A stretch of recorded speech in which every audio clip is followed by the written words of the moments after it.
Bonjour, c'est Stéphanie. Bienvenue sur le podcast Tu joues ou quoi, dédié à l'univers du jeu de société.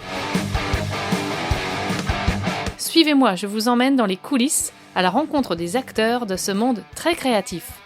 Cette semaine, je continue mon tour du bar, le bureau des auteurs rouennais, en compagnie de Frédéric Boule. L'auteur Made in Normandie a déjà 3 jeux édités depuis 2021. Kamloot, sorti chez Blue Orange, Rapid City, publié par Bad Taste Game, et Dino Picnic chez BioViva, créé en collaboration avec Mathieu Roussel. Membre actif du bar, Fred est aussi très investi dans l'organisation du festival rouennais Les Fous du Jeu. Je l'ai interviewé à l'occasion d'un autre événement ludique normand, le Festival des Jeux de Lillebonne, en novembre dernier. Alors je suis avec Frédéric Boule, ou plutôt Fred, tout le monde dit Fred, voilà, membre du bureau des auteurs rouennais, toujours au Festival du Jeu de Lillebonne. Donc sur les conseils de Mathieu, je t'interviewe. Très bien, bon choix. Bon choix, le conseil de Mathieu Roussel. Donc bienvenue sur le podcast, Fred. Mais merci pour cette invitation. Et puis voilà, je suis là pour répondre à toutes tes questions. Je suis prêt à tout. Prêt à tout, rien que ça. On peut rappeler un petit peu ta ludographie. Tu as sorti en 2021 Kamloot, donc on l'a évoqué déjà plusieurs fois sur le podcast parce que c'était issu d'une game jam. C'est ça, une collaboration avec 3 autres auteurs. Du coup, on était 4 sur ce projet. Voilà, c'était le premier jeu signé et chez Blue Orange. Alors moi, c'était mon deuxième. Ah, ton deuxième, pardon. Ouais, parce que j'ai fait Rapid City de façon un peu plus confidentielle en 2019. Avec une petite maison d'édition qui était Bad Boom Games. Forcément, c'est plus confidentiel, le jeu n'a pas eu de chance. C'était un jeu de rapidité où il fallait attraper des choses, en l'occurrence des petits cow-boys. Le jeu est sorti juste avant le Covid. Ça n'a pas aidé pour le jeu, malheureusement, qui a été un peu évincé à cause de ça. J'avais souvenir que c'était après, tu vois, Rapid City. Donc, c'était un petit peu avant, parce que sortie de Kamloot en 2021. J'essaie de me concentrer parce que j'ai Mathieu qui me fait des grimaces. Et sortie de Rapid City, octobre 2019 pour Essen. Du coup, on a eu la chance en plus d'aller présenter les jeux à la sortie à Essen, qui est la mecque du jeu. Donc, moi, c'était ma première expérience, mon premier jeu sorti. Se retrouver à Essen dans ce monde incroyable du jeu avec son premier jeu, c'était une très très belle expérience. Oui, ça a été tout de suite dans le grand bain quand même. Ça a été tout de suite dans le grand bain, ouais, c'est pas évident. Et en plus, alors c'était un petit jeu de rapidité très simple, alors que là, on est à Essen et que on est face à des gros geeks qui cherchent du gros jeu en grande partie, donc c'est pas évident, mais il a trouvé son public et c'était très sympa. Ça m'a obligé à travailler mon anglais, qui n'est pas très très bon, mais je me suis adapté du mieux que j'ai pu. Et en plus c'est un petit jeu, oui, on peut le dire d'ambiance, jeu, mais qui est Made in Normandie. Exactement, c'est vrai que 100% normand, donc maison d'édition, comme je disais, Bad Boom Games, qui est de Rouen, enfin c'est clair exactement. Le dessinateur, Jean-Marie Minguer, qui est aussi de Rouen, et moi-même qui suis juste à côté de Rouen. Donc c'était du 100% rouennais ou proche de Rouen, quoi. Et comment s'était fait la rencontre justement ? Fred Bizek, donc l'éditeur de Bad Boom Games, fait aussi partie du bar, parce qu'il a cette double casquette, aussi bien d'éditeur et de créateur de jeux. Okay. Donc du coup, nous, on le connaissait par le bar. En lui faisant tester le jeu, il a craqué sur le jeu et il m'a dit écoute, moi ça m'intéresse en tant qu'éditeur, du coup l'autre c'est son autre casquette. Et il m'a dit j'aimerais bien faire ce jeu. Et Jean-Marie, c'est pareil, c'est quelqu'un qu'on croise de temps en temps par les festivals. Forcément le monde du jeu c'est un petit monde, donc on se croise forcément à un moment ou à un autre. Du coup ça nous a paru logique aussi de dire si on faisait quelque chose de 100% rouennais, on a toutes les compétences sur place, allons-y et faisons avec ça. Oui, c'était plus facile pour se voir aussi. Exactement. Ça permet en effet de faire des petites, des petites réunions facilement avec des gens qui sont juste à côté. Et puis c'est chouette aussi de pouvoir travailler avec des gens qui sont et à la fois des amis et en même temps qui ont les compétences pour travailler sur le projet. Donc c'était un très très beau projet. Voilà, c'est un projet qui du coup t'a mis en confiance pour continuer dans la création. En fait, ce projet, forcément, il faut remonter à quelques années en arrière où le bar vient de se lancer, vient de se créer. C'est à quelle époque à peu près ? Au tout départ, si on revient sur la genèse du bar, donc du bureau des auteurs rouennais, on a d'abord créé, je dirais en 2016-2017, c'était Hot Fuzz, qui était les prémices du bar. Et justement, le bar se crée en 2019 aussi. Je je suis pas sûr à 100%, mais je crois que c'était à peu près ça, on va dire milieu d'année 2019. Et mon jeu sort juste derrière. Donc c'était les prémices et en même temps c'était très, très excitant de découvrir cette façon de travailler. Parce que la création du bar, c'est rassembler des gens qui sont plus fous que nous-mêmes autour de cette création. Parce que c'est quelque chose, faut imaginer que la création, c'est quelque chose qui hante l'esprit quasiment en permanence et qui fait que on ne s'arrête pas. Quand on est en processus de création, on est capable, alors je travaille beaucoup avec Mathieu, avec Greg, on est capable de s'appeler quasiment à n'importe quelle heure de la journée et de passer des heures au téléphone ensemble ou de rester enfermés pendant des heures ensemble à créer et se rappeler quasiment tout le temps, quoi. D'accord. Et ça, c'est la découverte. Parce que la création du bar, c'est la découverte de se dire on peut travailler avec des gens qui sont aussi fous que nous, que ça va passionner de tester des jeux qui ne sont pas finis, qui ne vont pas marcher au début, et petit à petit d'arriver à quelque chose de plus abouti, plus fini. Et ça crée une osmose. Et ça crée clairement une osmose. Et, voilà. Et maintenant qu'on a découvert cette façon de travailler à deux, quasiment on travaille qu'à deux de façon permanente. Donc le bureau des auteurs rouennais, en fait, maintenant il est composé de combien de personnes ? Alors on est, c'est pareil, j'ai pas un chiffre exact, mais on est une quinzaine grosso modo. Et sur cette quinzaine, on a un noyau dur de 6-7 gars vraiment très actifs, on va dire. Et donc l'autre moitié un peu moins active qu'on voit sur des gros rassemblements ou qu'on voit de façon plus partielle. Mais on est 6-7 vraiment très très actifs, surmotivés par cette création. Et ça rayonne à quelle échelle en fait de la Normandie ? Donc on a une partie autour de Rouen, mais on va rayonner quand même assez loin parce qu'on a des membres qui sont au Havre. On en a du coup aussi du côté Greg qui est Il est dans l'Orne lui, je crois. Qui est dans l'Orne, voilà, merci. Qui est dans l'Orne. Tu vois, ça va quand même rayonner sur quand même une grosse partie de la Normandie parce que si on part du Havre, passant par Rouen jusque dans l'Orne, on en a quelques-uns dans l'Eure aussi, sans oublier l'Eure. Donc je pense qu'on a vraiment tout le panel de la Normandie qui est représenté à travers le bar. Ok. Et est-ce qu'il y a des femmes ? Alors, peu. On en a une. Voilà, on a une femme, alors qui pour l'instant l'a fait un peu parcimonie, qui est une des premières malgré tout, qui nous a rejoint très tôt et puis qui avait un petit peu arrêté, qui était avec nous mais plus en tant que conseillère, et là qui depuis 6 mois s'est remis à la création. Forcément ça motive parce qu'on voit aussi des gars qui sortent des jeux pour qui ça fonctionne bien, du coup ça l'a remotivé un petit peu elle, et du coup on a une femme avec nous. C'est bien, donc c'est aussi l'avantage justement d'un collectif, c'est de pouvoir se motiver les uns les autres. C'est ça. Une fois qu'on a trouvé cette façon de travailler à plusieurs, c'est quasiment impossible, enfin ça nous semble en tout cas nous, impossible de faire machine arrière et travailler seul. On travaille à deux en règle générale parce qu'après c'est plus compliqué de travailler à plus nombreux, mais à deux, déjà ça nous permet, dès qu'on a un proto, de pouvoir le tester, puisque dès qu'on est deux, on peut le tester. Si tu travailles tout seul de ton côté, tu fais un proto, il faut que tu attendes de trouver des gens pour pouvoir le tester. Et du coup, trouver des gens, ça peut prendre plusieurs jours. Et pendant ces plusieurs jours, tu perds du temps. Quand on travaille à deux, on fait les protos, on le teste. Si ça ne marche pas, on règle, on reteste, on règle, on reteste. Et du coup, on va 10 fois plus vite en fait. Parce que dans une même journée, parfois on a fait 3-4 protos. À quelle fréquence vous vous rencontrez ? Ou est-ce que vous avez un lieu pour vous rencontrer ? Alors, du coup, pour se rencontrer, on n'a pas une fréquence, on n'a pas de calendrier particulier. En fait, grosso modo, c'est un peu de la cooptation. Il y en a un d'entre nous qui dit tiens, moi j'ai fini ce proto-là, je propose telle date. Par exemple, en général, c'est souvent le mercredi parce qu'on a quelques profs parmi nous et c'est pratique d'avoir le mercredi. Donc, on dit tiens, moi je suis disponible mercredi, j'ai un proto à tester. On envoie ça sur notre petit groupe de discussion et les autres disent ok, moi je suis dispo aussi, et ça vient se greffer comme ça. Très souvent les réunions ça se fait chez moi, je suis un peu centré un peu au milieu de tout ça, donc c'est pratique, ça permet à tout le monde de venir. En général quand on part sur toute une journée de travail, c'est-à-dire qu'on commence à 9h30, 10h le matin jusqu'à 17-18h, on se réunit, on teste les protos de tout le monde, tous ceux qui viennent avec un proto on le teste forcément. Et après, on fait nos retours à tous ces protos, à tous ces jeux, pour essayer de les faire avancer. Oui, donc c'est des rencontres hyper utiles. C'est ça. Et après, la fréquence, on essaye de faire ça. Ce qui serait bien, c'est une fois tous les 15 jours à peu près. On essaie à peu près quelque chose près de s'y tenir. Parfois, il peut y avoir 3 semaines, mais parfois, on peut se voir 2 fois, 2 semaines consécutives. Donc, on va dire sur une fréquence à peu près de 15 jours. Et puis, on organise aussi des week-ends, ce qu'on appelle nos séminaires. Pour parler.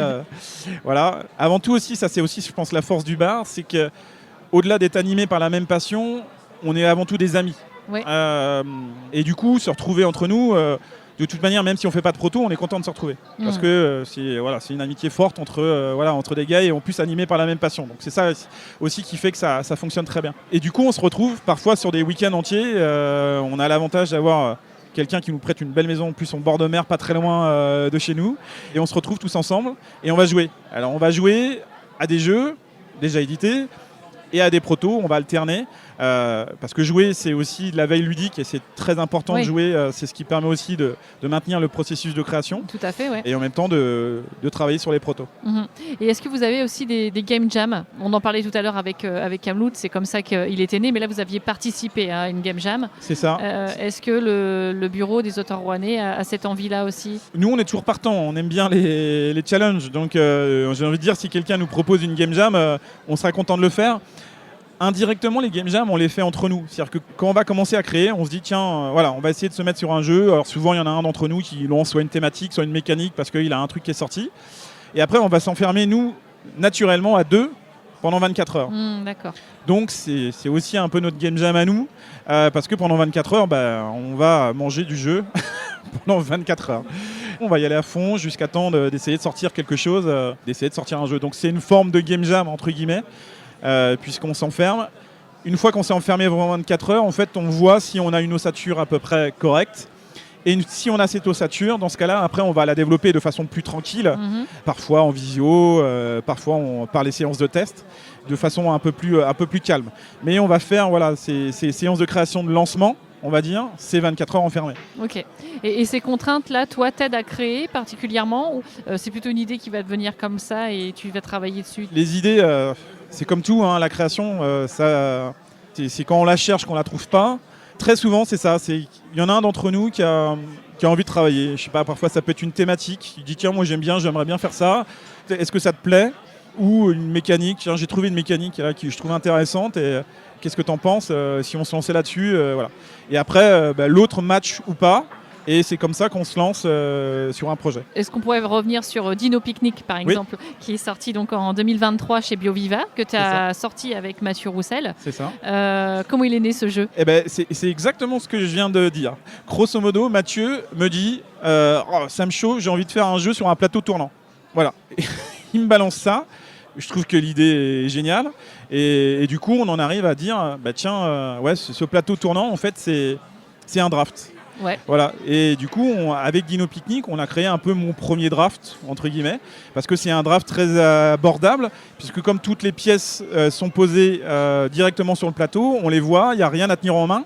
C'était ça aussi, parce qu'on s'était dit, faire un draft avec les enfants, déjà, on ne peut pas leur faire tenir 5-6 cartes en main, ça va être compliqué. Donc, tout est posé et c'est le plateau qui tourne. D'accord. Et voilà, l'idée de la création de Dino Picnic, c'est ça avant tout, c'est j'ai envie de faire un jeu sur un plateau tournant. Voilà, ça part un peu de cette phrase. C'est parti d'une idée matérielle, quoi. Exactement. Comment c'est venu justement rapidement sur le jeu enfant, en vous disant on va faire un jeu enfant? Ou alors est-ce que la thématique est arrivée derrière? Voilà. La thématique, je ne sais même plus trop comment elle arrive, j'ai envie de te dire. Je pense que très très vite, on s'est dit que comme c'était un draft justement très abordable, ça paraissait logique que ça soit pour les enfants. Et justement, on s'est dit, il n'y a pas grand-chose qui existe de jeux de draft en fait, pour les tout petits. Et on s'est dit, on va essayer de faire ça. Et pour le simplifier, c'est là où on apporte aussi le côté puzzle. Donc du coup, c'est un savant mélange entre un jeu de draft très abordable et pour simplifier encore plus l'assemblage avec les pièces, c'est ce côté puzzle où logiquement, les enfants, ils vont avoir envie d'assembler leur puzzle. Après, je t'avoue que le dino, à quel moment il se glisse, je ne sais plus. Mais il vient se glisser au milieu de tout ça. Alors, le côté chaîne alimentaire, ça c'était déjà présent aussi? Je crois que oui, c'est ça. En fait, dès qu'on a trouvé notre thématique sur le dino, la chaîne alimentaire est venue dans la foulée. Et après, on a essayé de développer autour de ça. En fait, on avait vraiment notre idée forte, plateau tournant, puzzle très rapidement. Je pense que le dino doit arriver assez vite aussi. Et après, ça plaît aux enfants, quoi. Ouais, voilà. Je pense que c'est ça. À partir du moment où on avait défini un peu notre cible, se dire qu'est-ce qui plaît aux enfants. Bon, les dinos, c'est pas mal. Et du coup, on est parti sur les dinos. Et alors, comment on travaille pour développer un jeu justement pour enfants quand on n'est que des adultes passionnés autour de la table, notamment au bureau des auteurs rouennais? Là, il faut passer par le test, inévitablement. Alors, l'avantage, c'est que Mathieu, du coup, il est un site. Donc les petits testeurs, il les avait un peu sous la main et qu'il a eu la possibilité de faire tester ses élèves de temps en temps. Donc lui, il avait ce public qui nous allait parfaitement. Nickel. Donc il a fait ses tests comme ça. Et moi, j'ai aussi, c'est pareil, la fille de ma compagne qui correspond au niveau des âges, donc qui a servi aussi de testeuse. D'accord. Donc, c'était tout trouvé. Exactement. Voilà. Mais c'est pas évident. Pour le coup, avec Mathieu, c'était la première fois qu'on faisait un jeu pour enfants. On s'est rendu compte de la difficulté du jeu pour enfants. C'est une façon de penser qui est très différente. Il faut penser simple. Oui. Et simple, c'est pas facile. Oui, revenir à des choses bien épurées. Exactement, le plus simple possible. Vous avez l'avantage quand même dans le bureau des auteurs rouennais d'avoir Guillaume Desportes. Guillaume Desportes, j'avais interviewé l'année dernière au salon, ici même aussi, qui lui est plutôt spécialisé. D'ailleurs, il ne sort que des jeux pour enfants. Pour l'instant, oui. Pour l'instant. Donc lui, justement, il a apporté son regard. Vous l'avez un peu sollicité ? Alors oui, Guillaume, il a un regard du coup très éclairé sur le jeu pour enfants parce que c'est vraiment sa spécialité. Et Guillaume, il a une façon de penser justement. Et donc c'était très intéressant d'échanger avec lui justement sur Dino Picnic pour avoir son retour parce qu'il est vraiment très pointu sur ce milieu-là, sur lequel nous vraiment on découvrait. C'était pas évident. J'avoue que c'était un exercice compliqué. Et du coup, oui, Guillaume nous a vraiment aidé, nous a bien aiguillé pour donner des techniques justement sur la simplification. Quand il nous disait bon les gars là, c'est trop compliqué, simplifiez. Voilà. Et donc c'était très bien de l'avoir dans notre équipe. Chouette. Comment vous avez trouvé l'éditeur ? Est-ce qu'il a fallu beaucoup démarcher pour travailler avec BioViva ? Alors oui, on a présenté donc Dino Picnic à, on va dire, 4-5 éditeurs. Souvent, il a été pris, il n'a pas réussi à passer la sélection finale. Et on rencontre du coup Igor donc, lors du festival de Vichy qui a lieu donc, en septembre 2021. Donc pareil, il trouve le jeu très intéressant. Et c'était pas leur moment de recherche. Il m'avait dit faut attendre février à Cannes. Et là, à ce moment-là, on vous dira si vraiment le jeu, on le prend ou pas. Donc du coup, on s'était fixé un rendez-vous pour Cannes en février 2022. Donc du coup, on a rencontré de nouveau Igor, plus le directeur de BioViva, qui nous ont dit « Écoutez les gars, le jeu maintenant, là, on l'a testé, on l'a poncé, ça nous plaît, on aime beaucoup, la thématique nous va, on va vous proposer un contrat si ça vous va. » Oui, donc le jeu était pratiquement finalisé en fait, parce que vous aviez tout, la mécanique, le thème.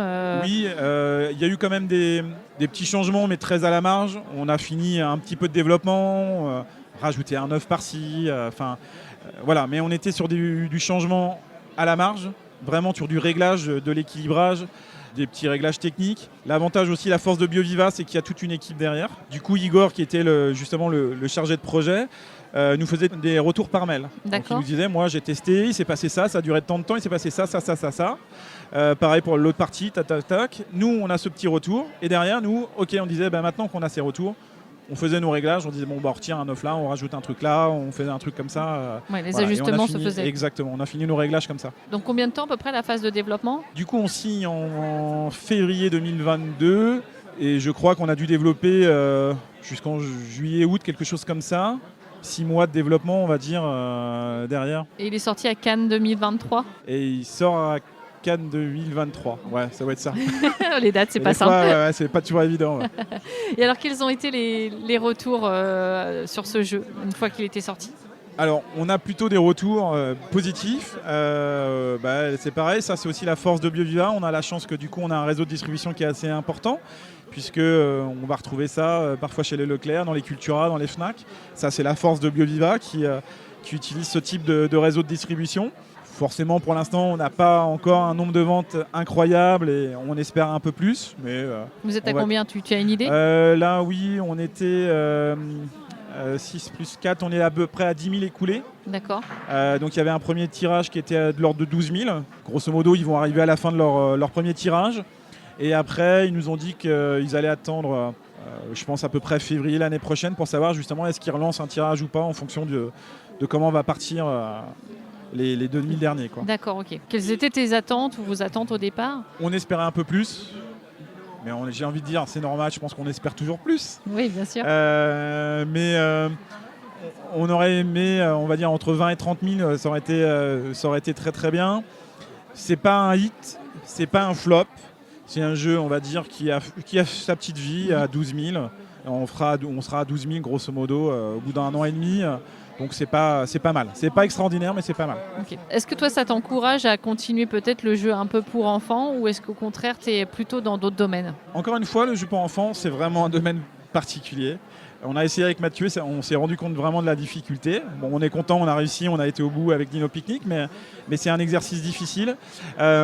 Pour l'instant, moi personnellement, et une grande partie des gars du bar, on se ressent, on va dire, plus sur le familial plus. Ok. Parce que déjà, c'est aussi ce que les éditeurs recherchent le plus, parce que c'est ce qui a le plus de potentiel. Et en même temps, moi-même, en tant que joueur, c'est mon type de jeu. J'aime le familial plus.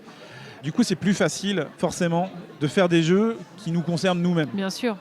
Oui, puis sur lesquels tu as déjà aussi, justement, peut-être cette culture ludique, plus parce que tu as joué beaucoup de ce style de jeu. Donc, c'est peut-être plus facile de savoir vers quoi aller ou ne pas aller. Tout à fait, exactement. Étant, moi, plutôt amateur de ce type de jeu, forcément, j'en teste beaucoup. Et ça permet de essayer de se situer un peu et se dire, bon, là, oui, je tiens un truc pas mal. Voilà. C'est vrai que les jeux pour enfants, il faudra en faire beaucoup. Ça ne me passionne pas forcément, moi, en tant que joueur. Mais donc, du coup, j'en fais moins. Du coup, oui, je suis moins fort, clairement, sur ce type de... Et encore une fois, c'est vraiment un exercice très, très différent. Et donc là, quels sont pour toi les futurs jeux qui vont sortir? Quelle est ton actualité à venir? Alors, donc, l'année 2025, j'ai 2 sorties de jeux. Une sortie de jeu qui va avoir lieu donc, en juin 2025, donc pour l'été, qui sera un petit jeu de cartes, qui donc s'appelle Fish and Chips, donc les poissons et les moutons. C'est un petit jeu, justement, c'est pour le côté rigolo du Fish and Chips, le petit jeu de mots, qui va sortir, c'est The Flying Game, et qui sera illustré, alors ça c'est pas encore complètement signé, mais quasi normalement par Jonathan Auconte. Et là c'est en co-autorat ou tu es... Oui, c'est en co-autorat, c'est vrai, c'est en co-autorat avec Nico Boria, qui est aussi un des auteurs du bar. D'accord. Je suis très content de faire cette collaboration et en plus Nico c'est son premier jeu édité. Ok. Et c'est vraiment chouette et Nico forcément est très très content de signer son premier jeu. Combien de membres du bar ont sorti des jeux? Alors c'est une très bonne question. Greg donc maintenant qui commence à avoir sa petite renommée et à avoir pas mal de jeux. Mathieu qui commence aussi à en avoir quelques-uns à son actif. Du coup, on a Marc aussi, qui a été le premier édité de chez nous avec Prois, chez BlackRock. Donc c'est comment son nom de famille? Marc Brunenkamp. Ouais, c'est pas facile à retenir. Non, c'est pas facile à retenir. Du coup, c'est lui le premier édité. Prois, ça a 10-12 ans, je pense. Après, on a du coup... Guillaume Desportes, on en a parlé. Guillaume Desportes, oui, que j'oublie pas sur la partie enfant. On a Clément Mirales aussi, qui a un jeu sorti et un jeu en cours d'édition. Je vais essayer d'oublier personne. On a Mathieu Verdier aussi, oui. Et j'ai oublié, sur la partie Le Havre. Du coup, c'est pareil, qui a plusieurs jeux à son actif aussi. Qui avait donc signé avec Grégory Grard sur les traces de Darwin. Exactement, entre autres. Donc Nico Borien et moi, du coup, sur ce jeu. Donc ça fait 2 de plus. Et on a des petits nouveaux. On a un petit nouveau qui vient d'intégrer le bar, Thibaut, qui a des jeux signés, pas encore édités. Et il vient d'intégrer le bar il y a 6 mois, donc il travaillait déjà en amont de son côté et il a réintégré le bar. Et c'est top, ça nous en fait encore un de plus et encore des jeux en plus. Je ne compte même plus, mais l'année 2025 va être une très belle année. Ouais, c'est chouette, c'est encourageant. Donc du coup, moi, pour finir, j'ai Fish and Chips en juin et que j'oublie. Et après, on a Viva Katrina avec Greg, qui va sortir en octobre 2025, normalement pour Essen. Et qui s'appelle donc Viva Katrina, qui sera un jeu de tuiles. Et ça sort chez qui? Chez The Flying Game aussi. Ah, Flying Game aussi. Du coup, j'ai 2 jeux qui sortent à la suite. Et là, ce sera quoi comme type de jeu? Là, on est sur un jeu de tuiles, puzzle game, on va dire. C'est donc Viva Katrina, qui est un personnage très célèbre de la fête des morts au Mexique. Et on va construire un village mexicain lors de la fête des morts au Mexique. Okay. Et du coup, il va falloir faire venir des festivaliers dans son village, avoir des beaux ballons, faire venir des chimères aussi, qui représentent aussi justement tout le côté mystique de la fête des morts. Et il y aura cette fameuse route mystique aussi, qui est la liaison entre les vivants et les morts. Pour la fête des morts. Et il y aura un petit livret explicatif sur toute la fête des morts au Mexique. Ça fera partie du jeu, on est en train de construire le livret. Ça aussi, c'est vous qui le travaillez en tant qu'auteur ou c'est plutôt la partie éditeur, ça? Ouais, là c'est plus sur la partie éditeur, j'ai envie de dire c'est vraiment quelqu'un qui va travailler dessus, qui va se renseigner, se documenter sur la fête des morts pour avoir un livret vraiment le plus documenté possible. C'est l'éditeur qui a trouvé cette personne et qui est aussi nord-rouennaise. Ah, c'est chouette. Ouais, on travaille de plus en plus avec des gens de Rouen. Le milieu de Rouen s'ouvre de plus en plus à divers métiers. En l'occurrence, on a aussi la personne qui va s'occuper de la traduction du jeu dans différentes langues, qui est aussi un Rouennais. D'accord. Donc voilà. Bon, c'est chouette, c'est bien de le dire. Du côté de Rouen, ça bouge pas mal. Et il y a déjà un illustrateur ou une illustratrice? Oui, c'est Jérémy Fleury. Ah ouais, très bien. Super content de travailler avec Jérémy Fleury qui fait quand même des choses qui sont juste Ouais. waouh quoi. Là, on a vu sortir récemment Tokyo no Neko, par exemple. Il a un univers très japonisant. Ouais, c'est ça. Et voilà, et il est capable de s'adapter en fait. Donc du coup là, il est partir de cet univers Japon et là, il va sur la fête des morts au Mexique. Ça va être très coloré, Donc, ça. Ça va être très coloré. Ouais, bah, j'ai hâte de voir. Ouais. Ouais, ça devrait être très très beau. Il y Voilà. a déjà eu des esquisses, t'as déjà vu des choses? On a surtout la boîte, on a le plateau aussi. Ça explose de couleurs dans tous les sens et voilà. Enfin, forcément, c'est mon jeu. Alors, je vais pas dire. Bon, Voilà, je on suis sent- très content. On sent que l'excitation monte quand même. Exactement. Et voilà. Et c'est très très bien. Et là, on est en train de finaliser la partie tuile qui est un peu plus délicate à faire. Donc, on est en train de finaliser cette partie-là. Des belles choses à venir pour 2025. Exactement. Ouais. Et encore plein de protos dans les cartons. Donc ça, c'est pour ceux qui sont signés. Et après, pour ma part, j'ai à peu près 3 protos en cours. Pareil, toujours en coédition, parce que je travaille plus tout seul. J'en ai un, justement, un petit jeu de cartes tout simple qui s'appelle Patch Up avec Thibaut, justement, qui vient nous rejoindre. J'en ai un qui est placé pour l'instant chez plusieurs éditeurs, Gigamic, entre autres, puis Ravensburger. Et sur lequel j'attends des retours. Avec Nico Boria aussi, parce que comme ça a bien commencé avec Nico, du coup on continue et on a un deuxième jeu qu'on attend vraiment une réponse finale, donc on va croiser les doigts. Et il y a un troisième qu'on commence là tout récemment. Ouais, ça fuse quand même. Oui. On essaye.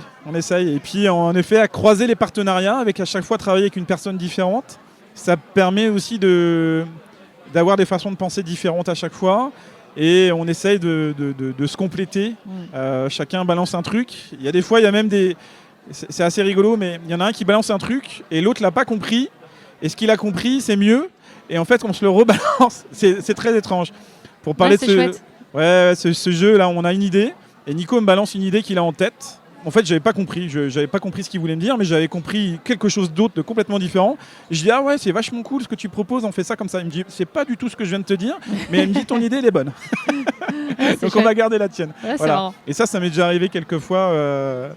Du coup, d'avoir ce type de rebond en fait. Et justement, tu es plutôt du genre à être tout de suite à sortir le matériel, couper des trucs, faire du carton, etc. pour tout de suite matérialiser? Ou tu es plus dans la perception intellectuelle du truc, la mentalisation? Alors, moi, très vite, à un moment, j'ai besoin de matérialiser un peu le jeu. Mon cerveau n'est pas fait pour réussir à... Je sais qu'on en a quelques-uns de chez nous qui arrivent à faire ça. Mais moi, à un moment, j'ai besoin de toucher, de jouer, de manipuler. Nous, notre méthode de travail, suivant en fait... alors justement, Nico, qui habite assez loin, qui habite dans l'Orne aussi, pas très loin de chez Greg. Donc, il est quand même à 1h30 de route. Et de ce fait, il a fallu qu'on trouve des moyens de travailler.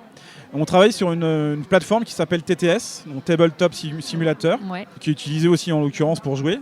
Et nous, c'est super cette plateforme, ça permet de modéliser des jeux très rapidement. Donc très rapidement, on sort des images, des trucs assez simples, assez basiques. On modélise tout ça sur Tabletop et on teste et on joue. Donc avec Nico, quasiment tous les jeux qu'on fait, on se voit de temps en temps, mais on est capable parfois de travailler et d'avancer et de pas se voir pendant des mois. Et on se fait donc ces visios, on se met sur Tabletop. Alors lui, l'avantage, c'est qu'en plus, il a des très grosses compétences en informatique, donc il me fait des programmes en 5 minutes et il me régénère la version B 5 minutes plus tard. Donc ça, c'est très pratique.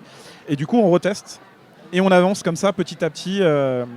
Et après, une fois qu'on arrive à une version, on va dire, qui nous semble acceptable, là, on commence à la matérialiser véritablement avec des jetons, des cartes et ainsi de suite, et à tester sur les séances du bar. C'est assez efficace. En tout cas, pour nous, ça marche bien. Et encore une fois, ça fait gagner un temps fou. Parce que parfois, c'est pas toujours facile de se voir. Et là, on n'a pas besoin de se voir. On se dit, tiens, je finis le boulot à 5h. Ok, à 5h, on se colle derrière le bureau. Et puis, hop, et puis on enchaîne. Et comment tu arrives à avoir tout ça dans ta tête? Parce que là, s'il y a 5 jeux, par exemple, je sais pas combien tu m'as dit au total, mais ça fait bien 5-6 jeux en cours. Oui. C'est chaud dans la tête, là. Alors, il faut se dire qu'il y a ceux qui sont en termes de développement, ceux qui sont, entre guillemets, là, ceux qui sont signés pour 2025, grosso modo, le travail est en partie réalisé. Donc, j'ai plus trop à les gérer, ceux-là, en tout cas, puisqu'ils sont normalement finis de développer et on n'est que vraiment sur l'habillage. Donc là, c'est presque plus moi qui travaille dessus. Et après, j'essaye, moi, de rester sur un maximum de 3 projets en cours, qui sont vraiment en cours de développement. D'accord. Et je maxe là-dessus, parce que, comme tu dis, sinon, ton cerveau, il explose. C'est ça. Voilà. Donc 3, pour moi, c'est ma limite, on va dire, à peu près 3 jeux, 3 protos en cours. Donc ça occupe tout ton temps libre à côté de ton boulot. Ouais, enfin quand on aime, on compte pas, j'ai envie de dire. Ben oui. Et la création, je pense que comme je le disais au début, voilà, on est capable de s'appeler sans fin avec Mathieu, avec Greg, avec Nico. De s'appeler quasiment sur toute une journée jusqu'à minuit le soir. On se rappelle parce qu'il y en a un qui a une idée pour changer un truc. Donc oui, ça occupe l'esprit quasiment tout le temps. Bah ouais. Mais mon boulot, du coup, tu travailles dans le domaine de l'optique, je crois. Oui, exactement. T'es opticien. Mon vrai métier, celui qui pour l'instant me permet de gagner ma vie, je suis opticien. Mais oui, dès que j'ai 5 minutes, autant dire que mon esprit est ailleurs et que je commence déjà à réfléchir sur comment je vais régler tel ou tel jeu, parce que c'est ça qui me passionne. Alors voilà, passionné jusqu'au bout, puisque en plus de tout ça, tu participes à l'organisation du festival Les Fous du Jeu à Rouen. Qui se passe au mois de juin, hein, c'est ça? C'est ça, tout à fait. Au festival à Rouen. Donc ça fait combien de temps, toi, tu participes? Alors, donc du coup, le festival des Fous du Jeu, donc ça va être sa 11e année, là justement le 21 et 22 juin 2025. On a fêté nos 10 ans l'année dernière, un petit peu comme Lillebonne, voilà, on a une petite année d'avance sur eux. Et je suis arrivé au festival la première année en tant qu'animateur. J'ai été recruté un petit peu par hasard et ça m'a plu. Et puis, entre guillemets, petit à petit, j'ai pris du galon. Et je me suis imposé, voilà. Et puis, je te dis encore une fois, passionné. Moi, je ne compte pas, donc je suis capable de m'investir à fond dans un projet. Et donc, qu'est-ce que tu fais toi au sein de l'association du coup pour Alors, au sein des Fous du Jeu, je vais m'occuper de la partie relation entre les auteurs et les éditeurs. Maintenant, comme ça fait une dizaine d'années, au début, il a fallu que je rame parce que personne ne me connaissait. Je tapais un peu à toutes les portes, je téléphonais et puis je dis voilà, je suis Frédéric Boule, voilà, on est en train de faire un petit festival à Rouen et petit à petit, à force, les gens ont fini par me connaître et puis maintenant ils me voient à chaque festival parce que c'est sur la partie créateur, donc à force je finis par les connaître. Donc j'arrive à faire venir maintenant des éditeurs, je suis très content. On a eu Gigamic, là c'est 3 ans, ça va être la 3e année qu'ils vont venir de suite, qui prennent un beau stand, donc c'est notre plus gros éditeur, mais j'en ai des plus petits.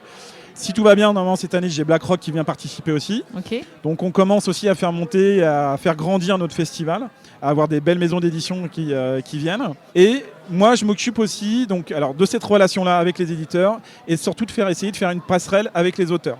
Parce que forcément, voilà, en tant qu'auteur, j'ai envie d'aider au maximum les auteurs.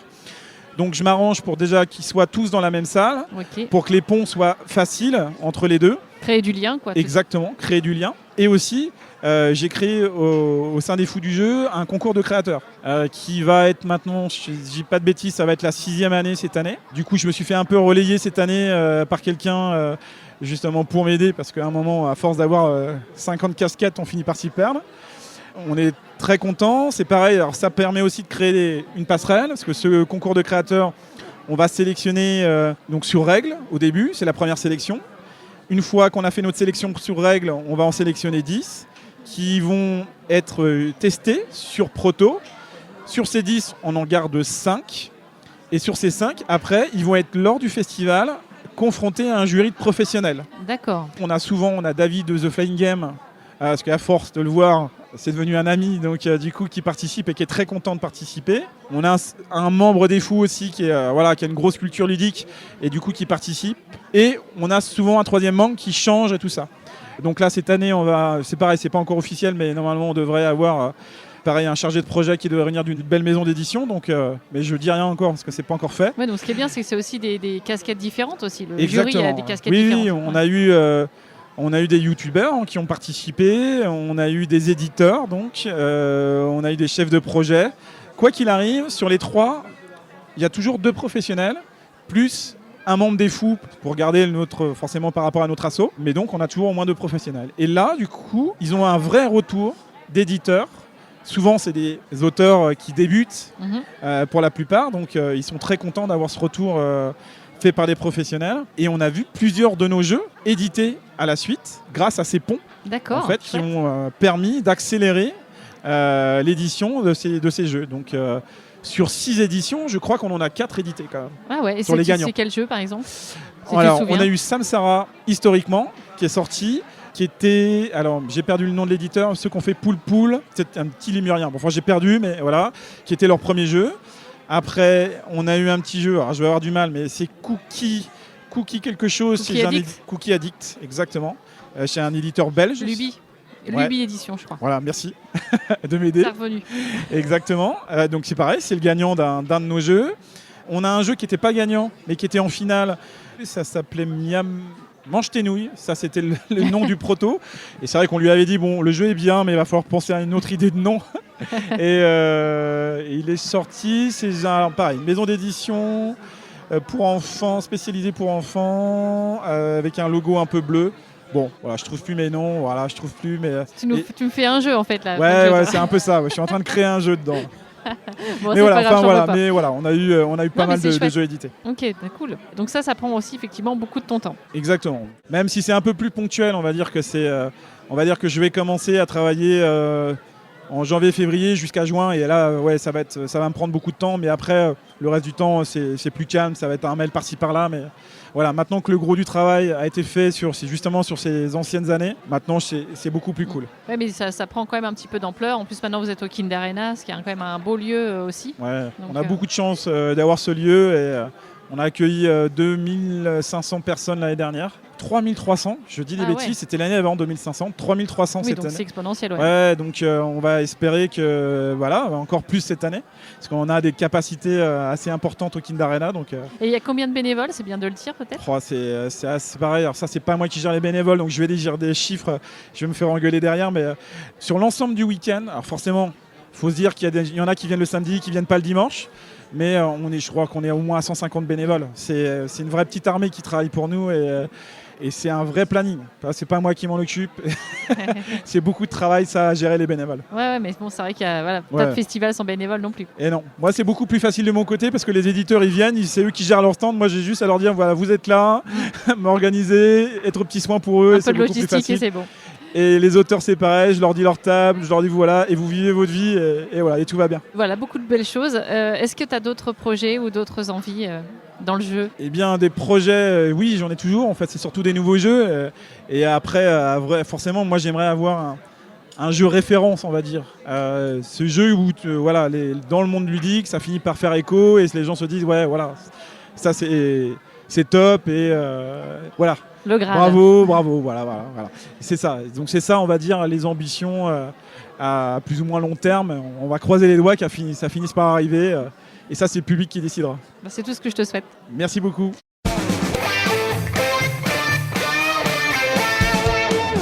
Si tu étais un mode de jeu, lequel serais-tu? Plutôt du solo, du coopératif, du semi-coop, du duel? Alors... c'est exactement tout ce que j'aime pas. Je suis pas très solo, parce que j'aime bien jouer avec mes potes. Le coopératif, je suis complètement allergique, parce que moi, ce que j'aime, c'est faire des crasses. Donc, on va dire que si j'aimais un type de jeu, c'est vraiment le compétitif. Voilà, et le petit jeu de crasse. Voilà, Kamloot me définit assez bien. Le petit jeu de crasse par excellence. Ok, bon bah ça marche. Si tu étais une mécanique de jeu, laquelle serais-tu? Alors, une mécanique, moi, que j'aime beaucoup, qu'on va retrouver, qui était Raja of the Ganges, qui avait créé ça, c'est... Je ne sais pas si c'est une mécanique, mais en tout cas, un système de points où c'est deux pistes qui se rejoignent. Il y a une piste de points qui va dans un sens et une autre piste de points, en général, qui va dans l'autre sens. Et quand ces deux se rejoignent, ça déclenche la fin de partie. On trouve ça dans Raja, on trouve ça dans Ark Nova. Oui. Et je trouve, en fait, cette mécanique, je la trouve extraordinaire. Parce qu'on voit ce point de tension qui se crée avec ces deux points qui se rassemblent. Et j'adore vraiment beaucoup cette mécanique. Okay. Je ne sais pas si elle a un nom, d'ailleurs, cette mécanique. Si. Est-ce qu'elle a un nom, cette mécanique? Et non, je ne sais même pas si on peut la définir véritablement comme une mécanique. Et pourtant, je trouve qu'elle est très centrale, en fait, dans ces deux jeux-là. Parce que même si on la voit un peu au second abord, je trouve c'est elle qui apporte vraiment une vraie tension dans les deux jeux. Parce que aussi bien Ark Nova, qui certainement est un de mes jeux préférés, et Raja, que j'adore aussi, les deux vraiment ont cette similitude de tension au moment de la fin de partie, quoi. C'est quelque chose que tu pourras explorer, du coup, toi, dans la création? J'aimerais beaucoup, mais ça va être difficile, parce que faire mieux qu'Ark Nova, ça me paraît impossible. Ça va être très difficile. Voilà, c'est des monstres, en fait, en face pour moi. Ark Nova, Raja of the Ganges, qui est un très très bon jeu aussi. Donc voilà, c'est tellement bien exploité qu'on s'affronte quand même à un mur, et ça va être difficile de faire mieux. Oui, je comprends. Donc on va essayer de prendre des choses un peu plus accessibles. Okay. Mais j'aimerais beaucoup, oui. Et si tu étais un illustrateur de jeux de société, lequel serais-tu? J'aime beaucoup. On a l'avantage là justement d'avoir Camille Chaussy qui est présente ici sur le festival. Je trouve admirable ce qu'elle fait. Enfin, je trouve que c'est tellement beau. Là, du coup, j'ai découvert aussi Jérémy Fleury. J'avoue que voilà, c'est très très beau aussi. Je sais pas, mon cœur balance entre les deux, j'ai envie de dire. Prends les deux. J'aime beaucoup les deux. Et dernière question, si tu avais quelqu'un d'autre à me proposer à ce micro pour une prochaine interview, qui tu pourrais te proposer dans le milieu ludique? Si tu n'as pas fait encore Marc Brunenkamp, justement, qui est quand même à la genèse justement de la création de notre collectif, qui est, faut pas oublier, c'est le début de tout. Si on fait pas ce collectif, je reste persuadé que tous, autant qu'on est, on n'est pas là. On n'est pas là aujourd'hui. Je suis pas là avec toi pour discuter. C'est sûr et certain. C'est la création de ce collectif qui a été capitale pour nous tous. Si on a fait des jeux aujourd'hui, si nos jeux sortent, c'est avant tout grâce à la création de ce collectif. Donc, comme lui, il est à la genèse, voilà, je te conseille d'aller le voir. Eh ben, je note. Merci beaucoup, Fred. Je t'en prie, merci beaucoup. Et je te propose de terminer le podcast comme on fait habituellement, avec ma phrase habituelle. Au jeu de Fred Bull, tu joues quoi? Et le tu joues quoi, on va le dire ensemble. D'accord. Ok. Alors, au jeu de Fred Bull, tu joues quoi? J'espère que cette rencontre avec Frédéric Boule vous a plu. Merci beaucoup pour votre écoute attentive et pour votre fidélité. Pensez aussi à faire un tour sur la chaîne YouTube Tu joues quoi? David y présente de nombreuses vidéos règles et des retours de festivals. D'ailleurs, nous serons tous les deux présents aux Fiches de Cannes la semaine prochaine. Notre programme est bien chargé. De mon côté, je prévois de faire le plein de belles interviews. Alors restez bien à l'écoute.